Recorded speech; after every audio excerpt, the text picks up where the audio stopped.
د استاد ریاض مکانزي یوه لیکنه ده چې ومې لوستله ډېره خوښه مې شوله. هغه لیکلی دي د یو کس ژوندلیک لولم. وایي چې ابا پلار مې به مې له کوټې ووت، په موږ کې به ساه وچلېدل. زموږ په ټولنه کې د اکثرو کورنیو همدا حال دی. مشران جدي وي، د ماشومانو کشرانو سانسور او رټل خپل سالم حق بولي. کشران په مقابل کې د خپلو خبرو جرأت نه لري. که کشر د کومې خبرې ځواب ورکړي لویه بېادبي ګڼل کیږي.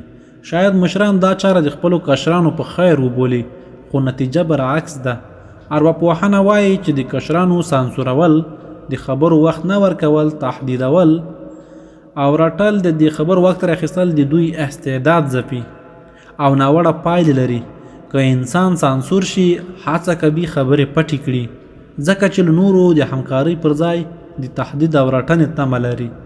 پایله یې دا شي چې دوی ډیر جدي مسایل هم په پټه خوله وزغمي او په دې توګه پر لویو بلاو واوړي او ډیر تریخ ژوند تجربه کړي.